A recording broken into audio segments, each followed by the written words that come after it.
Hello শিক্ষার্থী বন্ধুরা, তোমরা দেখতে পাচ্ছ আমার হাতে কিন্তু পাঞ্জাব ন্যাশনাল ব্যাংকের একটা চেকবুক। তবে তোমরা যখন রেলের অ্যাপ্রেন্টিস জয়েন করতে হবে প্রত্যেকের কিন্তু এরকম একটা ক্যান্সেল চেকবুক জমা দিতে হবে। আমার ভিডিওর কমেন্ট বক্সে অনেকেই কিন্তু অনেক দিন ধরে বলছে, দাদা রেলের অ্যাপ্রেন্টিস জয়েন করার সময় যে ক্যান্সেল চেকবুকটা লাগে সেটা আমি কিভাবে তৈরি করব, সেটা কোথায় পাবো, এখানে কিভাবে কি কি লিখতে হবে, সমস্ত ডিটেলস আজকের ভিডিওর মাধ্যমে জানাবো।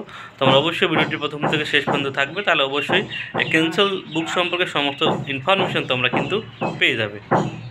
এই ব্যাংকের চেকবুক বানাতে হলে তোমাকে কি করতে হবে? এই ব্যাংকের চেকবুক বানাতে হলে তোমার যে ব্যাংক অ্যাকাউন্টে বই আছে, মনে করো পাঞ্জাব ন্যাশনাল হোক বা স্টেট ব্যাংক হোক বা আইসিআইসি ব্যাংক হোক বা এইচডিএফসি ব্যাংক হোক, যে কোনো ব্যাংকেই তোমার বই হতে হবে। সেই ব্যাংকের গিয়ে তুমি একটা অ্যাপ্লিকেশন লিখবে যে আমার একটা চেকবুক লাগবে। তারা কিন্তু সেটা কিন্তু বিভিন্ন রকম পাতার হয়, 36 পাতার হয়, তারপরে 72 পাতার হয়। তুমি মিনিমাম 36 পাতার হয়, তুমি সেটা করে নেবে, কারণ এর জন্য কিন্তু তোমার এক্সট্রা টাকা কাটে। অর্থাৎ চেকবুকের জন্য কিন্তু কিছু টাকা তোমার কাটে। 36 পেজের হলে কম টাকা, 72 পাতার হলে বেশি পাতা। এবার আমাদের তো স্যালারি অ্যাকাউন্ট নয়, আমাদের তো চেকবুক দরকারও লাগবে না, শুধুমাত্র রেলের অ্যাপ্রেন্টিস জয়েন করার জন্য যেহেতু লাগবে, সেহেতু তুমি 36 পাতার একটা চেকবুক তুমি ব্যাংক থেকে তুমি অ্যাপ্লিকেশন করবে, ঠিক আছে? এরপর ব্যাংকের থেকে তুমি চেকবুকটা পেয়ে গেলে অনেকেই ভাবে কি ক্যান্সেল চেকবুক মানে ব্যাংক থেকেই মনে হয় এই ক্যান্সেল চেকবুকটা তৈরি করতে হয় না। এমন কোনো ব্যাপার না, ব্যাংক থেকে কোনো ক্যান্সেল চেকবুক দেয় না।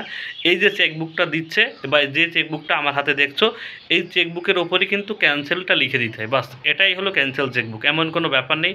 অনেকেই ভাবে যে ব্যাংক থেকে মনে হয় ক্যান্সেল চেকবুক মানে আলাদা কোনো চেকবুক থাকে, সেইটা কিন্তু অ্যাপ্লিকেশন করে তৈরি করতে হয় না, এমন কোনো ব্যাপার না। তো ব্যাংক থেকে যে চেকবুকে মানুষ টাকা তোলে, ঠিক সেই চেকবুকের একটা অ্যাপ্লিকেশন তুমি লিখবে, ঠিক আছে? তুমি যখন চেকবুকটা জমা দেবে তখন শুধুমাত্র লিখতে হবে এখানে ক্যান্সেল, ঠিক আছে? এরকম একটা দুটো লাইন তুমি টেনে দেবে, ঠিক আছে? দুটো লাইন এইভাবে তুমি টেনে দেবে, টেনে দিয়ে এর মাঝখান দিয়ে তুমি লিখতে পারবে ক্যান্সেল,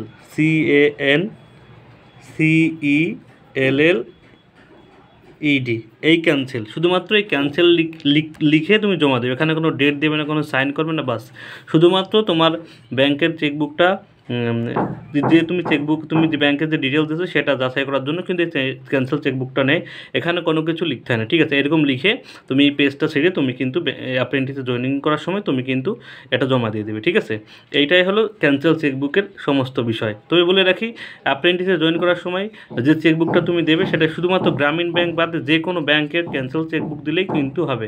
অর্থাৎ তুমি ন্যাপস পোর্টালে যে তুমি হলো যে অ্যাকাউন্টটা দিয়েছো সেই অ্যাকাউন্টের ক্যান্সেল চেকবুকটা তুমি এভাবে লিখে জমা দিয়ে দেবে, ঠিক আছে?